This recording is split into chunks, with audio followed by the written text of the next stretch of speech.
नमस्कार, स्वागत है आपका। हर खबर देख रहे हैं आप और मैं हूं आपके साथ शाहनवाज मिर्जा। हरियाणा के अंदर विधानसभा चुनाव होने में महज 2 साल का वक्त बचा है, लेकिन सियासी दलों ने अभी से ही अभियान को तेज कर दिया है। खासतौर पर दिल्ली और पंजाब जैसे पड़ोसी राज्यों की सत्ता पर काबिज हुई आम आदमी पार्टी ज्यादा एक्टिव दिख रही है और अरविंद केजरीवाल ने 7 सितंबर को हरियाणा से होने वाली राष्ट्रव्यापी मेक इन इंडिया नंबर 1 अभियान की शुरुआत की है। आदमपुर उपचुनाव से पहले भारतीय जनता पार्टी को एक बड़ा झटका लगता दिख रहा है। भारतीय जनता पार्टी में विभिन्न पदों पर रहने वाले वरिष्ठ नेता सत्येंद्र सिंह का बुधवार को आम आदमी पार्टी ज्वाइन करी। तो वहीं पर 2014 में भारतीय जनता पार्टी के टिकट पर चुनाव लड़े करण सिंह ने आज हरियाणा कांग्रेस के प्रदेश अध्यक्ष और कांग्रेस के राज्यसभा सांसद दीपेंद्र हुड्डा से भी मुलाकात की। रिपोर्ट देखिए, उसके बाद चर्चा करेंगे। लोग हमारे साथ जुड़ेंगे कि आखिर आदमपुर और पूरे हरियाणा विधानसभा चुनाव का महत्व कितना बढ़ जाता है।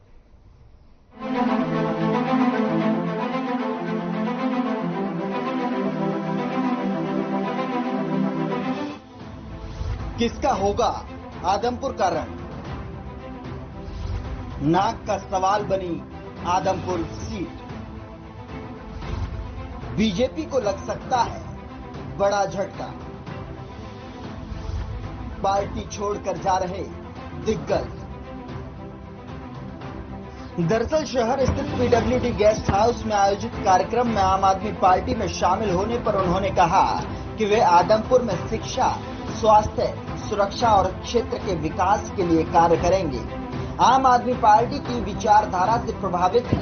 मूल रूप से गांव न्योली खुर्द से संबंध रखने वाले सत्येंद्र सिंह 2014 में आदमपुर से कांग्रेस की तरफ से चुनाव लड़ चुके हैं। वे आदमपुर की जनता के बीच लगातार सक्रिय हैं और जनहित के मुद्दे उठाते रहे हैं। आम आदमी पार्टी के राष्ट्रीय संयोजक अरविंद केजरीवाल ने कहा कि इस बार आदमपुर में परिवर्तन होगा। आदमपुर की जनता दशकों के परिवारवाद से छुटकारा चाहती है। आदमपुर के लोग भी अपने हलके का विकास चाहते हैं। अच्छी शिक्षा और अच्छे स्वास्थ्य के लिए लोग इस बार आदमपुर में बदलाव करके रहेंगे। एक मौका अपने लाल को देकर देख लो, एक मौका केजरीवाल को, एक मौका दे दो। हरियाणा को ना बदल दो तो मेरे को लात मार के हरियाणा से बाहर फेंक देना, दोबारा हरियाणा मंजूर है। 2 साल बाद चुनाव है, लेकिन उसका ट्रेलर अभी है। उसका ट्रेलर अभी हम आदमपुर में बैठे हैं। इस बार आम आदमी पार्टी को जिता दो। पूरे देश में, चेन्नई में, वेस्ट बंगाल में, आसाम में, केरला में चर्चा हो जाएंगे आदमपुर में केजरीवाल की पार्टी जीत गई। आदमपुर में सारी दुनिया जान जाएगी नक्शे पे आदमपुर की है।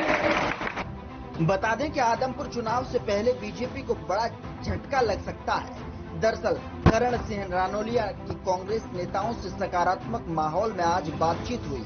तो वहीं 2014 में बीजेपी की टिकट पर चुनाव लड़े करण सिंह रानौलिया ने आज हरियाणा कांग्रेस प्रदेश अध्यक्ष और कांग्रेस के राज्यसभा दीपेंद्र हुड्डा से मुलाकात की। बताया जा रहा है कि करण सिंह रानौलिया 17 सितंबर को हरियाणा में कांग्रेस ज्वाइन कर सकते हैं।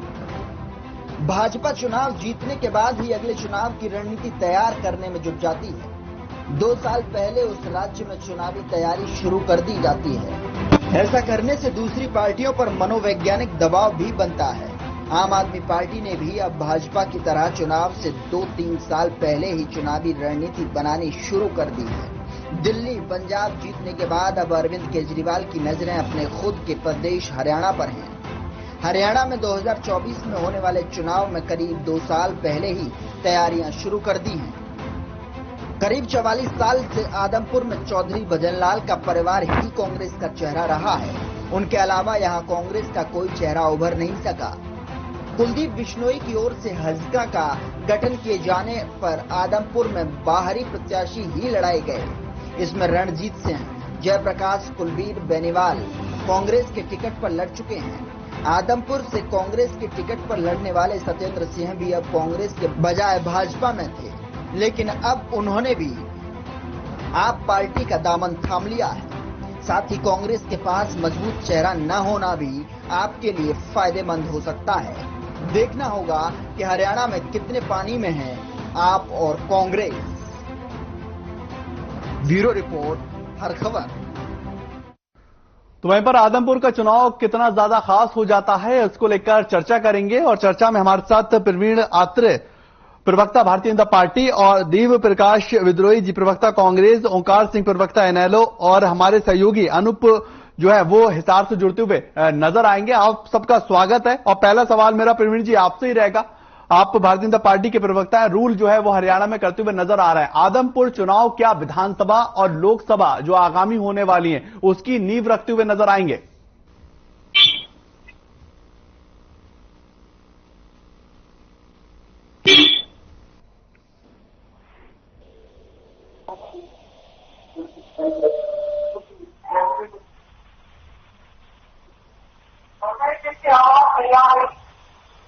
प्रवीण जी, आपकी आवाज जो है वो हम तक नहीं पहुंच रही है। आपसे मैं दोबारा संपर्क करूंगा। ओंकार साहब भी हमारे साथ जुड़े हुए हैं और हमारे सहयोगी अनूप भी हमारे साथ जुड़े हुए हैं और वेद प्रकाश साहब भी हमारे साथ जुड़े हुए हैं। ओंकार जी, आपके पास आता हूं। इनेलो के आप प्रवक्ता हैं। इनेलो पार्टी आम आदमी पार्टी के दस्तक देने से कितनी ज्यादा चिंतित है? आदमपुर चुनाव हो, आगामी विधानसभा चुनाव हो, आगामी लोकसभा चुनाव हो, क्या एक चैलेंज, एक चुनौती इनेलो पार्टी के सामने, क्योंकि इनेलो एक क्षेत्रीय पार्टी है, उसका जनाधार हरियाणा के अंदर बेहतर हो उसको लेकर वो कार्य कर रही है, लेकिन आम आदमी पार्टी के आने से कितनी चुनौती? ओंकार साहब, देखते हैं आप।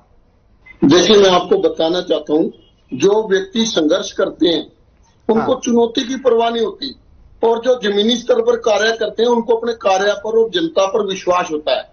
इनेलो का प्रत्येक कार्यकर्ता जनता के सामने है और जमीनी स्तर पर कार्य कर रहा है। हमें कोई इनसे चुनौती नहीं है। आम आदमी पार्टी को हमारी एक भी वोट ट्रांसफर नहीं होने वाली, एक भी। अगर वो आम आदमी पार्टी नुकसान करेगी तो बीजेपी या कांग्रेस का करेगी। हमारी पार्टी बहुत मजबूती के साथ आगे बढ़ रही है और आगे बढ़ती रहेगी। और सबसे बड़ी बात है, 25 सितंबर को जो 30 रैली हो रही है ताऊ देवीलाल जी के सम्मान दिवस में, जन्म दिवस में, वो फतेहाबाद में हो रही है। उससे हरियाणा की आने वाली राजनीति का बिल्कुल स्पष्ट क्लियर हो जाएगा कि क्या होना है आगे में। इस रैली में तीसरे मंच के गठन की बहुत ही महत्वपूर्ण भूमिका होने जा रही है। आज देश और प्रदेश का प्रत्येक वर्ग मौजूदा सरकार से परेशान है, लेकिन बहुत सी ऐसी चीजें हैं जिसके करके आम आदमी दबा हुआ है। ठीक है। सबसे बड़ी बात तो ईडी, सीबीआई और इनकम टैक्स है। संक्षेप में फिर मैं आपके पास आऊंगा सर। संक्षेप में क्षेत्रीय स्तर पर भी हर वर्ग इनसे दुखी है। ठीक है। ये जो चुनाव आदमपुर का चुनाव है, ये 100% ये बताएगा कि आने वाले समय में प्रदेश की राजनीति किस तरफ जाएगी। ठीक है सर। ठीक, और मैं एक बात कह के अपनी बात खत्म करूंगा। अभी तक 2 उपचुनाव हुए हैं। बड़ौदा का उपचुनाव हुआ है, उसमें कांग्रेस जीती, एलनाबाद में इनेलो जीती। ठीक है। और ये उपचुनाव भी बीजेपी के लिए बहुत बड़ी चुनौती है। ठीक है सर, इसको लेकर सर बात करेंगे कि किस पार्टी के लिए, ठीक है सर, किस पार्टी के लिए क्या कुछ चुनौती है। अनूप कुंडू हमारे संवाददाता हिसार आदमपुर से हमारे साथ जुड़ा हुए हैं। अनूप, अगर बात की जाए आदमपुर को लेकर, एक माहौल जो है प्रदेश नहीं पूरे देश के अंदर चर्चा का विषय बना हुआ है, क्योंकि आदमपुर सीट को लेकर हरियाणा के साथ साथ विधानसभा और लोकसभा की चर्चा हो रही है, क्योंकि थर्ड फ्रंट जो है वो बनता हुआ नजर आ रहा है। आम आदमी पार्टी वहां दस्तक देती हुई नजर आ रही है, कांग्रेस पार्टी अपना जनाधार देखती हुई नजर आ रही है, नीतीश कुमार जो है वो विपक्ष को जोड़ते हुए नजर आ रहा है, कांग्रेस भारत जोड़ो यात्रा पर निकली हुई है। आदमपुर चुनाव क्या एक प्रैक्टिकल के तौर पर देखा जा रहा है? क्या प्रैक्टिकल के तौर पर इसको आगे चलकर देखा जाएगा? अनूप जी। देखिए शहनवाज, आदमपुर उपचुनाव जो होगा ये बिल्कुल सही है कि 2024 की जो आम चुनाव होंगे उसके लिए एक महत्वपूर्ण भूमिका यहाँ से अदा हो सकती है। सबसे पहले मैं ये बता दूं कि आदमपुर इतना इम्पोर्टेंट क्यों है, क्योंकि यहाँ पर भजनलाल का गढ़ रहा है। भजनलाल प्रदेश के 3 बार मुख्यमंत्री रहे हैं। यहाँ पर कुलदीप बिश्नोई उनकी विरासत को संभाले हुए हैं, जो सांसद भी रहे हैं, विधायक भी रहे हैं। उनकी पत्नी रेणुका विधायक रही है, उनके भाई जो है वो विधायक रहे हैं, उप मुख्यमंत्री रहे हैं। तो बहुत सारा राजनीतिक यहाँ से जो है इतिहास जुड़ा रहा है। और खास करके जो आदमपुर का गढ़ माना जा रहा है भजनलाल के तौर पर, उस गढ़ को तोड़ने के लिए इस बार सेंध लगाई जा रही है। लेकिन शहनवाज, यहाँ पर एक बड़ी बात जो गौर करने वाली है वो ये है कि जब कांग्रेस परिवार के तौर पे भजनलाल के परिवार को जाना जाता था, या यूं कहिए कि कुलदीप बिश्नोई कांग्रेस पार्टी में था, तब अलग समीकरण यहाँ के थे। लेकिन अब जब उन्होंने कांग्रेस छोड़ के बीजेपी ज्वाइन कर ली है तो अलग समीकरण देखे जा रहे हैं। इसके साथ साथ अब जिस प्रकार से आम आदमी पार्टी के 2 मुख्यमंत्री 2 स्टेट के यहाँ पर पहुंचे, उन्होंने रैली की। एक बड़ा चेहरा जो 2014 में कांग्रेस से चुनाव लड़ा सतेंद्र सिंह ने, और फिर बीजेपी में चले गए, जो हमेशा कुलदीप बिश्नोई के अगेंस्ट रहता है, क्योंकि जब उनकी खुद की पार्टी थी तब वो कांग्रेस में थे, जब ये कांग्रेस में आए तो वो बीजेपी में चले गए, जब बीजेपी में आए तब वो उन्होंने आम आदमी पार्टी ज्वाइन कर ली। और वो स्थानीय नेता है यहाँ के आदमपुर। आ रहा है कि कुलदीप बिश्नोई की मुश्किलें बढ़ सकती है। हालांकि कुलदीप बिश्नोई का गढ़ रहा है, लेकिन सबसे बड़ी बात यह है कि क्या वो इस बार अपने गढ़ को बचा पाएंगे, क्योंकि उधर से कांग्रेस भी किसी नॉन जाट चेहरे पर दांव खेलने की कोशिश में, इधर से बीजेपी में इनकी नई ज्वाइनिंग हुई है, और दूसरी तरफ से आम आदमी पार्टी बड़ी सक्रिय होकर अपनी भूमिका निभा रही है। इनेलो के प्रवक्ता को हम सुन रहे थे, वो भी कह रहे थे कि बड़े दमखम के साथ वो चुनाव लड़ेंगे। तो आदमपुर उपचुनाव पे सबकी निगाहें रहेंगी, क्योंकि ये ऐसा उपचुनाव होगा जिसके बाद लगभग सीधा सा आम चुनाव 2024 का आने वाला है। और इस पर जो कौन सी पार्टी अपनी जीत तय करेगी उस पर बहुत बड़ी बात निर्भर करती है, और उसी तरह से फिर हरियाणा की राजनीति के समीकरण भी बदलते हुए नजर आएंगे। धन्यवाद। बिल्कुल, ये काफी ज्यादा महत्वपूर्ण है। हरियाणा के समीकरण जो है वो आखिर किधर जाते हुए नजर आएंगे। वेद प्रकाश साहब भी प्रवक्ता कांग्रेस जो है वो मेरे साथ जुड़े हुए। सर, एक महत्वपूर्ण सवाल, कांग्रेस पार्टी के लिए आदमपुर का चुनाव कितना ज्यादा महत्वपूर्ण है? और एक छोटा सा सवाल इसमें ये, आम आदमी पार्टी के दस्तक से कांग्रेस पार्टी का जो जनाधार है, क्या वो खिसकता हुआ नजर आएगा? शहनवाज जी, मुझे पता नहीं आप लोग आम आदमी पार्टी को इतना महत्व क्यों देते हैं। आम आदमी पार्टी को सर महत्व इसलिए दे रहे हैं क्योंकि दिल्ली में आपकी जगह वो ले चुकी है, गोवा में आपकी जगह वो ले चुकी है, उत्तराखंड का जनाधार उसने आपका खत्म करा, गोवा में आपका जनाधार खत्म करा, इसलिए आम आदमी पार्टी को काफी ज्यादा प्रमुखता से लिया जा रहा है। पंजाब भी है। हाँ, पंजाब भी, पंजाब के अंदर कांग्रेस पार्टी का जनाधार खराब किया। लेक्चर दे लीजिए ना फिर। हाँ। अच्छा, नमस्कार, मैं क्या करूंगा बात कर हाँ, नहीं, आप ही कह रहे हैं ना कि आम आदमी नहीं। नमस्कार जी, नमस्कार जी, बात आप अपनी रखिए, आप अपनी बात रखिए। मैंने उसका जवाब दिया कि आम आदमी पार्टी को इतना योगदान क्यों दिया जा रहा है। वो इसलिए दिया जा रहा है कि धरातल के ऊपर क्या कांग्रेस पार्टी का वोट बैंक खिसकता हुआ नजर आएगा। जब आप मेरे की बात ही नहीं सुनना चाहते। मैं तो बात सुन रहा हूँ, मैंने तो उसका जवाब दिया। मैं क्या कर सकता हूँ? नहीं बेद जी, आप अपनी बात रखिए, आप अपनी बात रखिए, मैंने तो उसका जवाब दिया। अरे आपको जवाब देने की जरूरत नहीं है, पहले मेरी बात सुनने की जरूरत है। बात रखिए ना, बात रखिए। आपका काम जवाब देना नहीं है। अरे सर, मेरा काम सवाल पूछना तो है, मेरा सवाल पूछना तो है। जवाब देने का। हाँ, मेरा काम सवाल पूछना तो है। जवाब देने का नहीं। अरे मेरा काम सवाल पूछने का तो है, मैं यही सवाल पूछ रहा हूँ, क्या कांग्रेस पार्टी का जनाधार खिसकता हुआ नजर आएगा? ठीक है सर, बात रखिए, ठीक, बात रखिए। आप पहले ये घोषित कर दीजिए कि आप पार्टी के प्रवक्ता हैं। अरे मैं पार्टी का प्रवक्ता नहीं हूँ साहब, अब आप अपनी बात रखिए, वरना फिर वक्त जाया हो रहा है, फिर मैं दूसरे के पास जाऊँ। तो आप कर रहे हैं, मैं कहाँ वक्त जाया कर रहा हूँ? बात लोगों से सख्त एलर्जी है जो कार्यक्रम को। अरे मैंने सीधा सा सवाल पूछा, क्या आम आदमी पार्टी की दस्तक से कांग्रेस का जनाधार जाएगा? मैं आपका सवाल का जवाब दे रहा था। हाँ, तो जवाब दीजिए बस। कूद पड़े। अरे तो उसमें आप जवाब तो दीजिए। मैंने आपको ये बताया कि कहां से कांग्रेस पार्टी को नुकसान हुआ है। जवाब देने दो, जब तो दूं मैं आपको। ठीक है, जवाब दें। जवाब ही नहीं देने दे रहे। ठीक है, जवाब दें। पहले कूद रहे हैं बार बार। ठीक है, जवाब दें। आपने कहा ठीक है वो दिल्ली के अंदर है, आज से नहीं 2012 से है। आपने कहा पंजाब में है, पंजाब में उसी समय पंजाब में दिल्ली से ज्यादा मजबूत थे।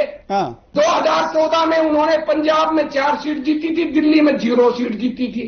2017 में वो प्रमुख विपक्षी दल थे, 28% वोट ली थी, 23 विधायक थे। जब लोगों ने कांग्रेस में बदलाव किया तो जो प्रमुख विपक्षी दल था वो पंजाब में सत्ता में आ गया, कौन सी नई बात हो गई। अब आइए आप आदमपुर में सीधा मुकाबला भाजपा और कांग्रेस के बीच में है। और संयोग ऐसा है, आज मेरे साथ दोनों अनुभवी प्रवक्ता साथी बैठे हैं जो राजनीतिक कार्यकर्ता भी हैं, जो सत्ता में भी रहे हैं और विपक्ष में भी रहे हैं। हरियाणा के राजनीति का ये इतिहास है कि जब भी उपचुनाव होता है सत्तारूढ़ दल को एज मिलती है और विपक्ष थोड़ा कमजोर रहता है, क्योंकि सत्तारूढ़ को बांटने के लिए बहुत रेवड़ियां होती हैं। परंतु हरियाणा के अंदर पहली बार ऐसा हो रहा है कि 2 चुनाव में 2019 के बाद दोनों ही विपक्ष ने जीते हैं, सत्तारूढ़ दल नहीं जीत पाया। दूसरा, जितने भी आदमपुर के अंदर अच्छे लोग हैं, जनाधार वाले लोग हैं, वो रोज कांग्रेस ज्वाइन कर रहे हैं और ऐसा समय आएगा जब चुनाव की घोषणा हो जाएगी, कुलदीप बिश्नोई का जिसे आप गढ़ समझ रहे हैं वो कुलदीप बिश्नोई के लिए वाटरलू साबित होगा। और मुझे लगता है अब की बार कांग्रेस भाजपा को कुलदीप बिश्नोई को वहां से हरा देगी। और ये सीधा मुकाबला है, चाहे इनेलो है और चाहे आप हैं। ये अच्छा चलिए इसका जवाब दे दीजिए। आदमपुर चुनाव में कांग्रेस पार्टी के सामने चुनौती कौन है? अच्छा सुनिए सर, इसका जवाब दीजिए। आदमपुर चुनाव में कांग्रेस पार्टी के सामने चुनौती कौन है? बीजेपी है, मैं तो कह रहा हूं। हाँ ठीक है आप प्रवीण जी, ठीक है मैं आपके पास आऊंगा। प्रवीण जी, आपसे मैं समझना चाहूंगा, भारतीय जनता पार्टी की अगर बात की जाए आदमपुर चुनाव को लेकर कैसे देख रहे हैं? क्या ये एक तो प्रैक्टिकल के तौर पर लिया जाएगा, क्योंकि इसके बाद एक मैसेज जो है वो जनता के बीच में कन्वे होगा कि लोग किस रुख देखते हुए नजर आ रहे हैं? और ये चीज जो है प्रदेश की जनता, जो प्रदेश के राजनीतिक विशेषज्ञ हैं, उनको सबको नजर आ रही है। देखिए कुछ चीजों को हमें देखना पड़ेगा। एक तो मुझे लगता है कि आम आदमी पार्टी की चर्चा करना ही व्यर्थ है। उसके कई कारण हैं। जहां तक हरियाणा की बात है, हरियाणा के मतदाता ने आम आदमी पार्टी को एक नहीं दो बार नकारा है। और नकारने की स्थिति ये रही है कि जमानत जब्त, मतलब हर प्रत्याशी की जमानत जब्त। उनके जो प्रदेश अध्यक्ष थे उस वक्त उनकी पार्लियामेंट चुनाव में जमानत जब्त। तो जिस राजनीतिक दल की सच्चाई को हरियाणा प्रदेश की जनता पहले देख चुकी है, जिनके झूठ को पहले समझ चुकी है और जिनको इस काबिल भी नहीं समझा कि उनको कई जगह पे नोटा के बराबर मत मिल जाए, तो ऐसे राजनीतिक दल की चर्चा मुझे नहीं लगता है करना ठीक रहेगी। आप यहाँ पे कुछ तर्क दे रहे थे। देखिए आप समझिए, पंजाब की राजनीतिक स्थिति और हरियाणा की राजनीतिक स्थिति में बहुत बड़ा अंतर है। पंजाब के मतदाता का सोचने का अंदाज और हरियाणा के मतदाता का सोचने का अंदाज एकदम जुदा है। पंजाब विधानसभा चुनाव में मैं पंजाब में था, पार्टी ने वहां पे मुझे जिम्मेवारी दी हुई थी। मैंने वहां की राजनीति को बहुत नजदीक से देखा। वहां पे अगर आम आदमी पार्टी जीती है, उसका कारण ये नहीं है कि आम आदमी पार्टी की योजनाएं या अरविंद केजरीवाल की योजनाएं जनता को पसंद आई है। उसके पीछे बहुत कारण है जिसकी यहाँ चर्चा करना मुझे लगता है अभी बहुत जरूरी नहीं है। लेकिन जो बात आप कह रहे हैं, देखिए आप सब जानते हैं, अभी आपके जो वहाँ पे स्थानीय पत्रकार है वो भी बता रहे थे कि आदमपुर में चौधरी भजनलाल परिवार का एक वर्चस्व रहा है, लगातार वो चुनाव जीतते रहे हैं। कुलदीप बिश्नोई चुनाव जीतते रहे हैं। आप इसको दूसरी दृष्टि से देखिए, पिछले चुनाव में नंबर 2 पे कौन पार्टी रही थी? Bharatiya Janata party. Bharatiya Janata party cadre based party है। भारतीय जनता पार्टी का मतदाता, भारतीय जनता पार्टी का सिंपैथाइजर, वो कैडर बेस्ड पार्टी होने के नाते उसका झुकाव हमेशा से हमारी विचारधारा के साथ रहता है। दूसरी तरफ कुलदीप बिश्नोई, जिनके परिवार का वर्चस्व रहा है, जिनका एक अपना आधार आदमपुर हल्के के अंदर है। अगर हम केमिस्ट्री और गणित दोनों को जोड़ें, जैसा कि आमतौर पर राजनीति में राजनीतिक एक्सपर्ट करते हैं, आपको लगता है कि कुलदीप बिश्नोई चुनाव हार जाएंगे वहां से? वो बात अलग है कि हर राजनीतिक दल दावे करता है। अब देखिए दावे तो अभी ओंकार जी भी कर रहे थे, लेकिन ओंकार जी से पूछिए कि पिछले 2 चुनाव के अंदर आईएनएलडी को कितने मत मिले थे आदमपुर में। उसके बावजूद दावे कर रहे थे। लोकतंत्र है, दावे कर सकते हैं, कौन रोकता दावे करने से? लेकिन सच्चाई ये है कि जिस राजनीतिक दल की आप चर्चा कर रहे हैं उसकी चर्चा करना व्यर्थ है यहाँ पे। हाँ, मैं द्रोही जी की इस बात से सहमत हूँ कि देखिए जब चुनाव होगा तो भारतीय जनता पार्टी जीतेगी और मेरा मानना है कि दूसरे नंबर पे कांग्रेस रहेगी, भले ही मतों का अंतर 50,000 से ऊपर हो। दूसरा कोई और तीसरा राजनीतिक दल मुझे नहीं लगता इस चुनाव में कहीं भी प्रासंगिक साबित होगा आदमपुर बाई इलेक्शन के अंदर। ठीक है, चलिए ठीक है ओंकार जी, मैं आपके पास आऊंगा, फिर अनूप मैं आपके पास आ रहा हूं। ओंकार जी, साफ तौर पर कांग्रेस के प्रवक्ता हो या भारतीय जनता पार्टी के प्रवक्ता हो, दोनों अपने बीच में टक्कर मानते हुए चल रहा है। जो क्षेत्रीय पार्टी इनेलो है वो साफ तौर पर कह रहे हैं कि आदमपुर में तो आसपास भी इनेलो पार्टी दिखाई नहीं देगी। ओंकार साहब। शाहनवाज जी, जो आंकड़े मेरे भाई अत्रे जी दे रहे थे, ऐसी आंकड़े इन्होंने एलनाबाद चुनाव में भी दिए थे। आपको याद होगा, ये बोल रहे थे बीजेपी को 38,000 मिले, जेजेपी को 32,000 मिले, ऊपर से गोपाल कांडा के भी मिले। ये सारे मिला के अपनी 80-85,000 वोट बना के बैठे थे। लेकिन निकला क्या? निकला वही डाक के 3 पार। ये आंकड़े अब भी दिखा रहे हैं। लेकिन आंकड़ों में आपको पता होना चाहिए कि प्रत्येक व्यक्ति की जब चुनाव होता है उसकी अपनी स्थिति प्लस पार्टी की स्थिति मायने रखती है। कुलदीप बिश्नोई जो आज तक कांग्रेस में था, कभी आजाद, कभी कांग्रेस में, कभी हजका, वो व्यक्ति सिर्फ अपने आप को ईडी, सीबीआई या अपने पुराने केस रद्द करवाने के लिए अगर बीजेपी में शामिल हो जाता है तो हल्के की जनता को हल्के में न लीजिए। हल्के की जनता को सब मालूम है कि कौन क्या कर रहा है। एक व्यक्ति किसी भी दल में चला जाएगा तो उसको जीत मिल जाएगी, ये मेरा मानना नहीं है। जनता सब कुछ समझती है।